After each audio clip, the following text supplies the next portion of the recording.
Je suis ravie d'être ici à l'Institut français d'Agadir. C'est ma deuxième visite dans cette belle ville d'Agadir. J'étais venue il y a 1 an. Ensuite, le confinement m'a empêché de revenir. Et aujourd'hui, je suis venue remettre à un certain nombre d'associations, 14 associations de toute la région du Souss Massa, ainsi qu'à une librairie d'Agadir, des dons de livres. Et en fait, c'est une manière de soutenir un secteur qui est très affecté, le secteur des librairies francophones, très affecté par la pandémie et par l'absence d'activités culturelles. J'ai rencontré des acteurs associatifs qui sont tous très dévoués par rapport aux populations qu'ils accompagnent et à qui ils ouvrent les portes de la culture à travers le livre.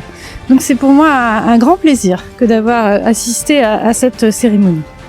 Par ailleurs, je suis à Agadir pour voir différentes choses. Je suis allée hier sur un projet de nature économique, une centrale de stockage d'énergie solaire et éolienne qui est en construction sur la route de Marrakech par une société française, Vinci. Un chantier très très important tourné vers les énergies renouvelables qui est un sujet sur lequel la France et le Maroc travaillent beaucoup ensemble depuis la COP21 à Paris et la COP22 à Marrakech.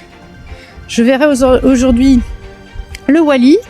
Nous avons également des projets dont nous allons discuter sur la question des migrations, avec un projet qui est soutenu par l'Agence française de développement dans les régions du Souss Massa et de l'Oriental. Je vais également visiter les fouilles qui sont en cours sur la Casbah d'Agadir et le projet de rénovation de cette partie de la ville. C'est une manière pour moi de montrer mon intérêt pour cette région, le Souss Massa, une région qui est très liée à la France, notamment à travers les populations, les Marocains de France, les Français du Maroc, qui se concentrent beaucoup dans cette région du Souss Massa. Donc c'est un plaisir pour moi d'être ici parmi vous aujourd'hui et je souhaite à tout le monde qu'on sorte enfin de cette pandémie grâce à la vaccination qui est très bien organisée au Maroc et qu'on voit dans les mois qui viennent beaucoup plus d'activités entre nos deux pays. On a eu le plaisir aujourd'hui d'accueillir l'ambassadrice de France au Maroc et la consule générale d'Agadir pour pouvoir remettre des dons de livres à 14 associations du Souss Massa. C'était dans le cadre de l'opération Libraire qui nous a permis également de soutenir la librairie Almogar, la librairie indépendante, à qui l'Institut français du Maroc a donné une subvention de 100 000 dirhams pour pouvoir doter ces 14 associations.